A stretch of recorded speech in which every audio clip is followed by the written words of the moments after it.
Galates chapitre 5, verset 17. Je vais plutôt utiliser le livre dans Galates chapitre 5, verset 17. Le texte là dit: car la chair a des désirs contraires à ceux de l'esprit, et l'esprit en a des contraires à ceux de la chair.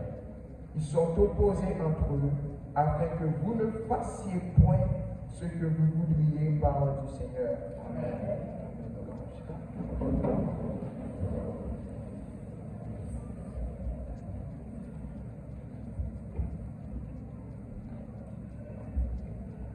Maintenant, on est béni dans votre Dieu, même ici, Dieu, qui veut payer le siècle de siècle, pour permettre que nous gagnions l'opportunité pour camper matin en tant que porte-parole de l'évangile. Moi, toujours considérer ça comme une grâce imméritée de bon Dieu. Et moi, je remercie pour grâce à matin. Et en plus de cela, je veux dire bon Dieu merci également. Et je veux dire, pasteur, merci pour m'aider du fait que je suis capable de monter dans l'esprit par la grâce de Dieu pour me capable de présenter comme prédicateur du jour. Moi, je ça en grâce et pour honorer le nom de Dieu. Amen. Et sujet, message là, matin, que nous sommes dans 5 et que nous sommes contextualisés dans Galates 5, verset 17, c'est vivre d'une manière agréable à Dieu en dépit des exigences de la chair. Amen. Amen. Thème ça, c'est un thème qui est prêché en nous dans l'assemblée à l'Église, mais c'est un sujet qui est hyper important pour nous décortiquer en tant que chrétiens, parce que l'épanouissement, nous, intégralement, il dépend de ça. L'épanouissement intégralement, il dépend de ça. Pour nous introduire, et message en matin, nous connaissons dès lors que péché entré dans le monde à cause de la désobéissance d'Adam dans le jardin d'Éden, il n'a pas constitué une évidence pour le monde vivre de manière à faire bon Dieu. Au prime abord, l'homme était créé lorsque la nature humaine il n'est pas corrompu, c'était tout en évidence. Pas d'aucune force contraire qui t'a fait guerre à l'homme pour nous pas faire, comme je te dis. C'était en évidence, oui, c'était en créature qui t'est créée et de toute évidence, non, bon Dieu t'est glorifié à travers la vie, nous, en Adam.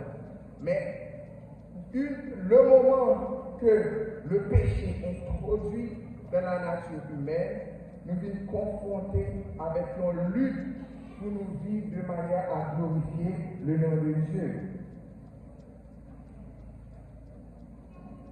En Éden, je nous dis, il était normal alors de refléter les caractères qui glorifient Dieu.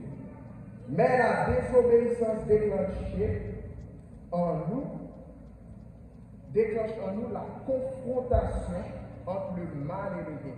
Parce que bon Dieu te dit, Adam et Ève, et vous pouvez manger tout fruit dans le jardin. Mais quand tu as pour l'arbre de la connaissance du bien et du mal, il dit donc toucher, et boire ça. Parce que le jour que vous touchez, vous allez mourir. Et là, il dit ça que moi appris dans le livre de Galates et de Paul au Galates. Paul a cherché à convaincre nos juifs qui étaient convertis au christianisme pour focaliser sur l'essentiel de l'appel que Dieu t'a fait. Parce que lorsque bon Dieu t'a révélé, comme ça, qui est païen, pour venir servir. Bon Dieu, il t'a focalisé sur un paquet l'autre doctrine, un paquet de lois qui partent en réalité toile de fond qui constituait base que mon Dieu veut mettre dans Yoa. Et c'est dans le même contexte, dans verset 17, dans le chapitre 5, verset 17, Galates 5, Paul va écrire, il va dire, car la chair a des désirs contraires à ceux de l'esprit, et l'esprit en a de contraires à ceux de la chair. Ils sont opposés entre eux afin que vous ne fassiez point ce que vous voudriez. Donc, Paul t'a démontré qu'il devait faire peuple Galate comprendre divergence qui existait entre la chair et l'esprit, qu'il a pour glorifier nos Dieu dans nous et pour nous vivre de manière à glorifier Dieu sans ambiguïté. C'est dans le contexte à tout nous-mêmes, l'Église mondiale, qui vit dans le dernier temps, même l'exhortation sera toujours là, même l'enseignement sera toujours là, pour nous apprendre, focaliser sur l'essentiel, apprendre à mener les combats dans le bon sens. Même je dis dans Éphésiens chapitre 6, car nous n'avons pas à lutter contre la chair et le sang, mais il précisait différents adversaires que nous avons en tant que chrétiens nous gagnons. Mais tout adversaire que décrit, les princes de ce monde de ténèbres, les dominations des autorités, nous n'avons pas accès dans la vie si nous n'avons pas ouvert un bon baillot à travers la chair. C'est ça qui est important pour nous comprendre domaine ça. Maintenant, pour nous commencer, nous allons présenter 3 points. Premièrement, nous avons défini c'est quoi la chair. Et deuxièmement, nous avons répondu à la question ça, pourquoi devons-nous vivre de manière à glorifier Dieu. Et en troisième lieu, qui pratique qui appelle à nous vivre de manière agréable à Dieu. Rapidement, dans notre premier point, c'est quoi la chair? La chair, d'une manière générale, il est défini comme étant partie morte du corps. Ça, c'est une définition générale de la chair. C'est partie morte du corps. Mais étymologiquement, la chair du grec, sort, qui signifie nature humaine ou nature déchue de l'homme. C'est nature l'homme, mais qui est privée de Dieu. Parce que nous connaissons que bon Dieu, lorsqu'il a créé l'homme, il dit faisons l'homme à notre image et selon notre ressemblance. Ça veut dire l'homme, il était créé, attaché, connecté avec mon Dieu. Et puis là, dit nous que il crée l'homme de peu inférieur à Dieu. Mais maintenant, lorsque bon Dieu placé un interdit, il dit ne touchez pas à l'homme de la connaissance du bien et du mal, et que nous-mêmes, en tant qu'hommes, nous choisissons, nous désobéir. Maintenant, nous retirer, et comme si nous retirer tête dans la source là, nous retirer tête dans la source là, maintenant nous devons choisir qu'on soit d'indépendance. Et maintenant, à cause de ça que nous faisons, il y a une nature qui crée la carrière, que dit la nature humaine, ou encore la chair, ou encore la nature corrompue de l'homme. Et il y a un passage dans la Bible qui permet que nous comprenions ça très bien, c'est dans Romains chapitre 7, verset 9, que nous lisons rapidement. Dans Romains chapitre 7, verset 9, il dit, Paul a parlé, depuis le verset avant, il dit, et le péché, saisissant l'occasion, produit en moi, par le commandement, toutes sortes de convoitises, car sans la loi, le péché est mort. Et dans le verset 9, il continue de dire, pour moi, étant autrefois sans loi, je vivais. Mais quand le commandement vint, le péché reprit vie. Et moi, je mourus. Et il dit dans le verset 10, ici, le commandement qui conduit à la vie se trouva pour moi conduire à la mort. Car le péché saisissant l'occasion me séduisit par le commandement et par lui me fit mourir. Ça c'est Paul qui a parlé dans mon contexte pour montrer que faiblesse que l'homme vient à cause de la nature humaine. Et dans ce verset à il va dire, misérable que nous, bien que nous voulons faire, nous avons désir pour faire, nous ne pouvons pas faire. Et malgré que nous réprouvons que nous ne pouvons pas faire, c'est lui-même qui vient en face, c'est lui-même qui oppose avec, et c'est lui-même que nous retrouvons que nous avons fait. Mais Paul a parlé là dans le contexte pour expliquer la faiblesse que la loi vient pour combattre le péché. Et c'est dit que moi-même, moi j'ai désir là, moi j'ai volonté là, moi je voulais faire mon Dieu plaisir. Même pas de pouvoir pour faire mon Dieu plaisir. Parce que moi j'ai une loi qui agit en moi, une loi qui part en accord avec l'Esprit de Dieu, qui agit en moi et qui empêche en quelque sorte atteindre le but que moi déjà fixé à porter moi pour faire mon Dieu plaisir. Et maintenant, une question que nous avons posée, si Paul parlait comme ça, Paul qui c'est un grand apôtre de l'Évangile, Paul qui dominait le Nouveau Testament, qui écrit la majorité des épîtres du Nouveau Testament, qui présentait l'Évangile, il présentait faiblesse face avec la chair. Mais maintenant, la question est-ce que monde a triomphé, mais est-ce que triomphe sous la chair son bagage qui est possible? Nous avons dit oui par la grâce. À cause de la grâce, oui. Parce que Paul a parlé, il a contextualisé ça dans la dispensation de la loi. Mais moi, ma mère, nous sous la grâce. En Jésus-Christ, nous avons dit oui, il est possible pour nous triompher sur la chair. Pourquoi ça nous dit ça? Parce que dans Philippiens 2, verset 3, pas de problème que l'identité dans la déclaration là, c'est que lui voulait faire le bien. Il a désir pour faire le bien, mais il n'a pas le pouvoir. Il est volontaire, mais il n'a pas de pouvoir. Mais dans Philippiens chapitre 2, verset 3, la Bible a dit une parole qui est très importante. La Bible a dit nous, mais c'est mon Dieu qui créait dans nous, ou bien qui suscitait dans nous le vouloir, mais pas seulement le vouloir maintenant. Le vouloir et le faire selon son bon plaisir.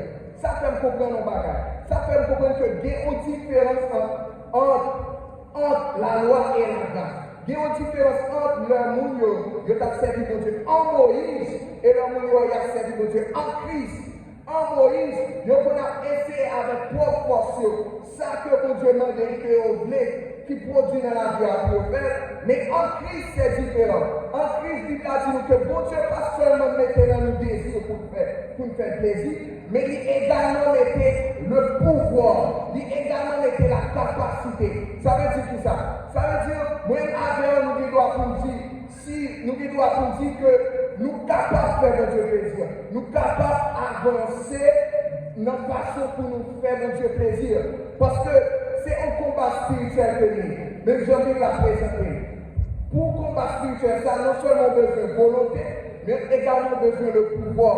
Vous besoin plus que son puissance qui travaille dans nous, qui empêche produire des œuvres qui fait votre plaisir. Même Jean, bon Dieu, dans la dispensation de la grâce, lui met une puissance également pour travailler nous, pour empêcher force qui est contraire à la volonté de Dieu à lui prospérer. C'est ça que Jésus-Christ dit dans le livre de Luc, je vous ai donné le pouvoir de marcher sur le scorpion, sur le lionceau, le dragon, de marcher sur toutes les puissances de la nuit. Et n'oubliez pas, le commencement nous dit que, ou pas, Satan n'a pas entrer pour faire des dégâts dans la vie, ou pas ouvrir une porte par là. Et porte ça, c'est lorsque ouvert selon la chair. C'est à cause du péché. C'est lorsque vous produit des œuvres qui ne pas faire notre plaisir. Satan fait une occasion à partir de cela pour opérer dans la vie. Mais maintenant, Jésus dit, je vous ai donné le pouvoir de marcher sur le lionceau, sur l'Afrique, etc. Mais pourquoi ça maintenant? Pourquoi ça? Pour marcher sur le lionceau, sur l'Afrique, c'est pourquoi ça que maintenant nous, pour qu'on y a non seulement, c'est pas parole de Dieu, pas seulement dire nous faire des choses, mais il crée en nous le pouvoir, il crée en nous la capacité, une force qui est capable de permettre de nous agir dans la volonté de Dieu. Amen. Et ça fait me comprendre nos bagages maintenant, ça fait me comprendre. Ça fait me comprendre que des fois, on a besoin de Dieu en épée. Mais épée, ça, c'est pas pour combattre l'ennemi physique. Mais épée, ça, même c'est pas pour combattre Lucifer. Épée, ça commande pour demander pour Dieu. Son épée pour positionner, même genre avec Jésus-Christ. Dans le désert, lorsque Satan est venu tenter, il te répond par la parole. Il te dit, et l'homme dit comme ça, fais ça tout l'épée. Et comme ça, et vous l'avez passé, il dit comme ça, l'homme ne vivra pas seulement de paix, mais de toute parole qui sort de la bouche de Dieu. Ça peut comprendre, il y a quelquefois épée au besoin pour combattre. C'est pour épée pour combattre un ennemi charnel. Mais son épée pour résister à Satan, le dit tenter, le dire comme ça, jeter tes tout en bas. Et les anges Dieu va délivrer pour dire, c'est pas ça seulement parole a dit, mais parole a dit, ou pas de tenter bon Dieu là. Ça peut comprendre, il y a quelquefois vous besoin épée dans les bon Dieu. Mais épée sans besoin dans les bon Dieu, c'est pas pour combattre un ennemi charnel, mais c'est pour combattre Satan le diable de la vie, prospérer devant, pour qu'avoir une domination, pour qu'à répondre, tu adoreras le Seigneur ton Dieu de tout ton cœur, de toute ton âme, de toute ta force et de toute ta pensée. Amen. Nous n'avons lutte en tant que chrétiens. Et lutte ça, il y a plusieurs dimensions. Et pour nous mener un combat, nous devons comprendre divergence, même Jean l'apôtre Paul dit, qui existait entre la chair et l'Esprit de Dieu. Et en deuxième lieu maintenant, nous avons dit que pour faire de Dieu plaisir, vous avez besoin de lutter pour ça. Vous avez besoin de combattre l'ennemi. Mais maintenant, on nous a dit, si vous avez besoin de lutter pour faire votre plaisir, que ne pas faire votre plaisir du tout. Si ça fait que nous avons essayé de répondre avec ce que ça dit, pourquoi nous devons marcher de manière à glorifier Dieu? Parce qu'il y a un combat ou bien une guerre qui vient, il n'y a pas de la peine de mener. Si vous avez pour un bagage, il faut que vous ayez une raison pour ça. Mais maintenant, pourquoi devons-nous vivre de manière à glorifier Dieu? Premier objectif, là, nous avons même besoin d'aller dans la Bible pour nous justifier ça.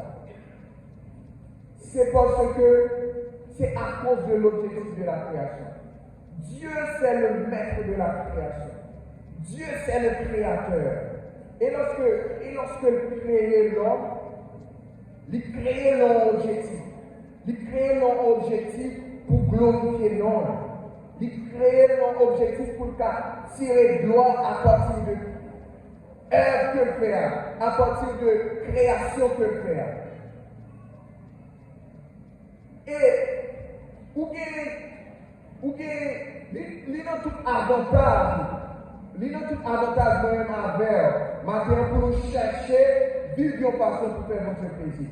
Parce que non, une raison, c'est que souffle c'est le même Dieu. Souffle la vie, c'est le même Dieu. Nous dépendons de mon Dieu. Et objectif création, c'est pour faire votre plaisir. Et si vous passez de route de l'objectif là, ce n'est pas mon Dieu qui est malheureux, mais c'est vous-même malheureux parce que vous passez à côté de l'objectif que vous avez créé là. Et au second lieu, une raison qui fait que nous recherchons vivre une façon pour glorifier mon Dieu, c'est à cause de dépendance à mon Dieu. Dans 2 Corinthiens 6, verset 13, il dit, surtout pour nous-mêmes en tant que chrétiens, ne savez-vous pas, moi-même Jean verset à introduire, je pose une question, ne savez-vous pas que votre corps est le temple du Saint-Esprit de Dieu et que le Saint-Esprit habite en vous? La mystère. Il dit, ne savez-vous pas que votre corps est le temple de Dieu et que l'Esprit de Dieu habite en vous? L'homme, c'est un être qui vient trois parties, il vient le corps, l'âme et l'esprit. Mais dis-nous, dans l'esprit, nous, lorsque nous régénérons, lorsque nous connaissons Dieu, l'esprit de Dieu habite dans nous. Ça veut dire que ça. Si vous faites mon Dieu fâché, automatiquement, c'est contre votre père pour faire mon Dieu fâché. Parce que l'esprit de Dieu habite dans nous. Joie, en quelque sorte, il dépend de satisfaction que mon Dieu habite dans nous.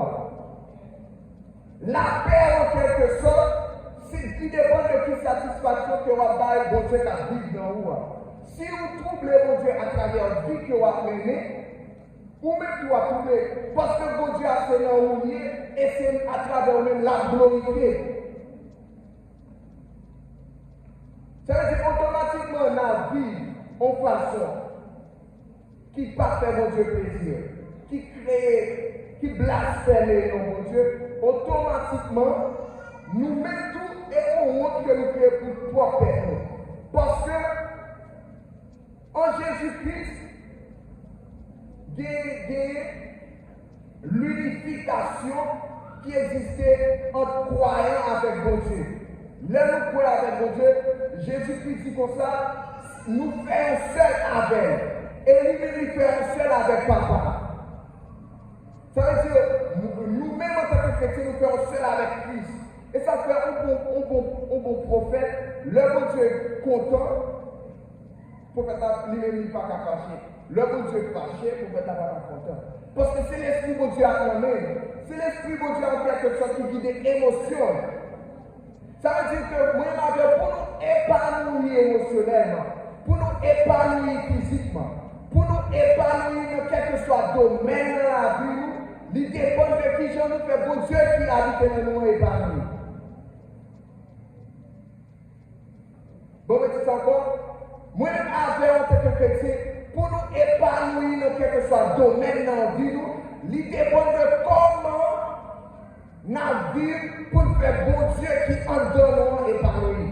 Parce que de la dispensation de la grâce, bon Dieu va marcher avec nous comme bon Dieu, il fait de nous un temps pour habiter. Et si on veut juger bon Dieu, il n'y a pas de bon Dieu à côté de nous, qui marcher avec nous, mais à Dieu nous en donne. Épanouissement, dans quel que soit le domaine de la vie, il demande, nous t'approcher, il dépend de l'attachement, ou bien de qui j'aime faire bon Dieu épanoui. Nous t'approcher dans les événements qui se passent, attachés dans qui boire. Une image qui traduit la relation du chrétien avec Dieu, c'est un pied droit, c'est un bras droit qui est connecté avec un pied droit. Et même je serve la traversée, même gens, et bras droit recevoir vie dans le pied droit. Oui, ma bonne recevoir vie dans le bon Dieu. Et si nous diminuons, grâce à Dieu dans la vie, c'est nous-mêmes encore pas malheureux. Ça veut dire que nous avons toute raison pour nous, même quelle que soit la difficulté, quelle que soit l'exigence que ça a demandé, pour nous chercher une façon, quelle que soit, même si nous aimons faire combat spirituel, il y a des combats qui sont difficiles, dans le niveau charnel, mais nous obligés de mener, parce que son petit nous congé.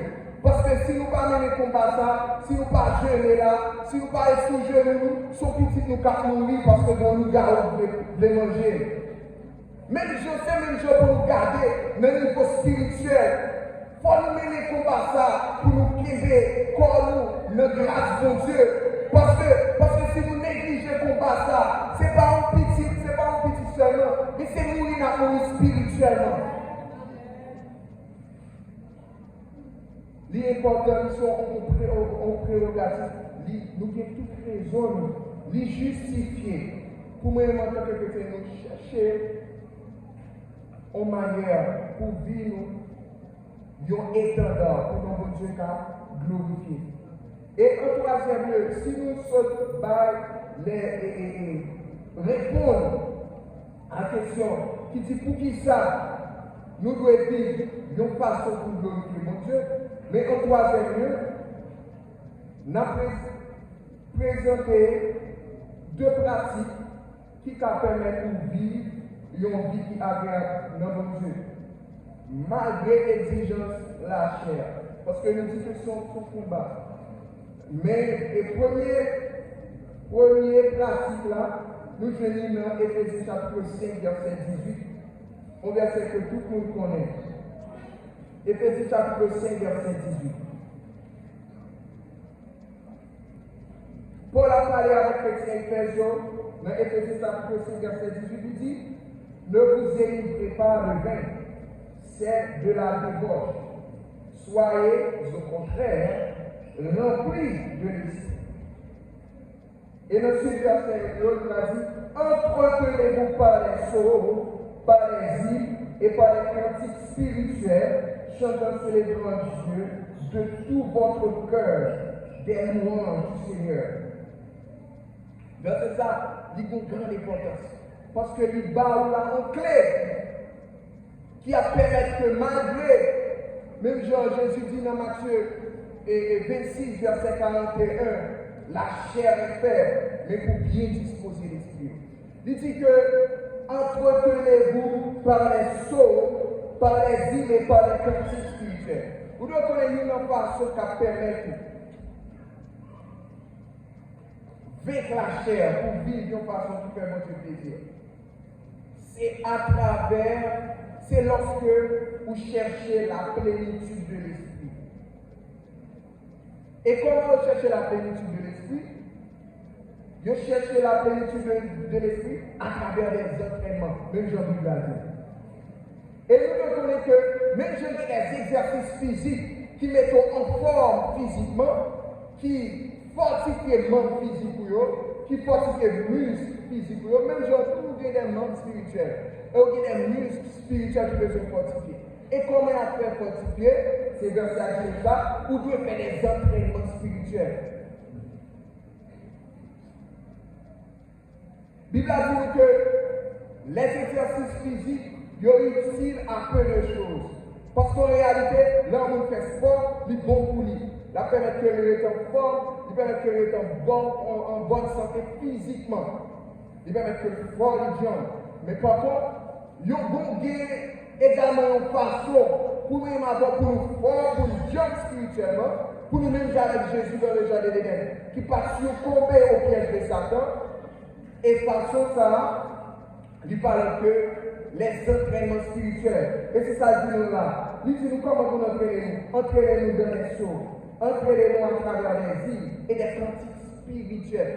Entraînez-nous avec des activités spirituelles. Même si que nous venons là, même si que nous persévérer dans nos services, ça permet que nous fortifions le spirituel pour lorsque nous visitons, lorsque nous éprouvons pour nous aider, ferme. Amen, l'Église. Vraiment, Satan, et nous chaque là, nous avons un moment d'épreuve. Nous avons un temps d'épreuve dans la vie. Nous avons des saisons, des moments opportuns que l'ennemi a observé pour comment, à travers telles circonstances, il est capable de séduire nous pour faire un privilège de la part de Dieu. Mais grand moyen qui permet nous, un moyen qui permet nous résister, c'est lorsque nous exerçons spirituellement. Amen. Et deuxièmement, pour nous, et c'est dernier point, pour nous résister, c'est à la crucifixion de la chair. Ça nous fait dans Galates chapitre 5, verset 24. Mais Galates chapitre 5, verset 24, il dit, ceux qui sont à Jésus-Christ ont crucifié la chair avec ses passions et ses désirs. Pour qui dans Christ ont crucifié la chair avec passion et Jésus-Christ. Mais maintenant, qu'est-ce que cela veut dire la crucifixion de la chair? Crucifixion de la chair, bonne histoire qui est mais ça très bien.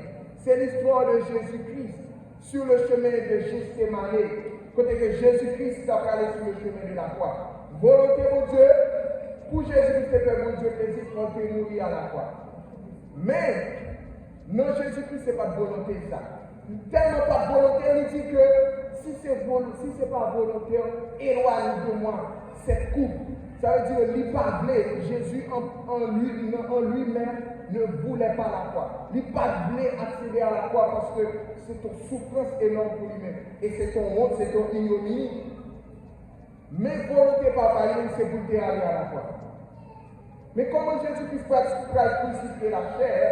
Jésus-Christ peut crucifier la chair, c'est nos paroles ça qu'on dit. Même que ce n'est pas volonté. Mais si c'est volonté, ça fait des choses de ça matin, que le fait en vie. Et moi, chaque jour dans la vie, nous devons faire prier ça.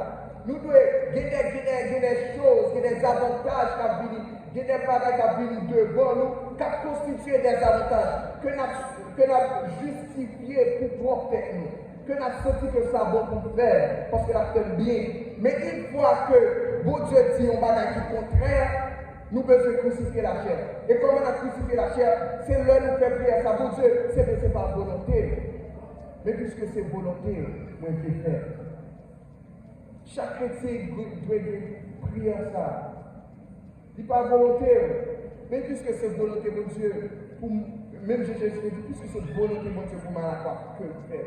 En crucifier la chair. Crucifier la chair, c'est éteindre une possibilité pour Satan, le diable, qui accès dans la vie. Et c'est pour ça qu'on met une vie de victoire en victoire.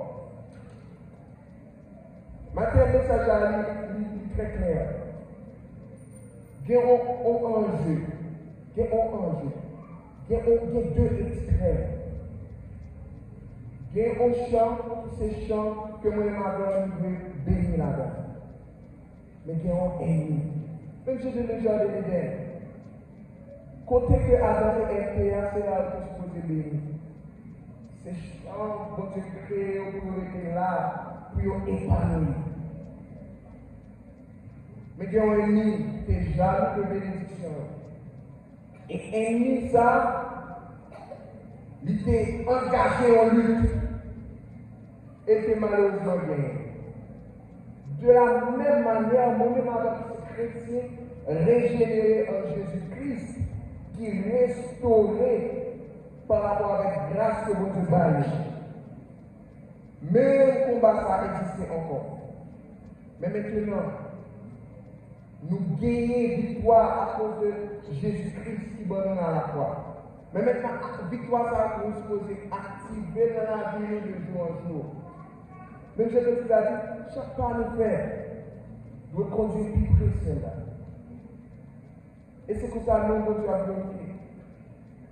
Sinon, mon Dieu, glorifié, on ne peut pas nuire. Parce que joie, épanouissement, bonheur dépend de mon Dieu. Parce que vous-même avez tout seul, sauf si vous avez réprouvé. Mais le bon Dieu sauvez-nous, il sauve-nous dans lui. Il dit, moi dans nous, moi nous faisons seul. Ou même avec Christ, nous faisons seul. Mais maintenant, nous devons mener le combat. Plus passer tout notre combat dans la vie. Et c'est ça qui permet que nous épanouir spirituellement, que nous bénéficions de toute grâce que mon Dieu réserve pour nous. La chair, pour finir, du coriace. Et qui a empêché nous de vivre plein épanouissement, plein bon Dieu dans la vie. Mais lorsque nous étions attachés avec volonté mon Dieu, même que pas de sens pour nous, même que pas évident dans nous, même que il pas fait nous plaisir, même si on est chanté par là. Mais pour nous dire, on va faire jongler, même les parler, on va mener, on va faire jongler. Que mon Dieu bénisse.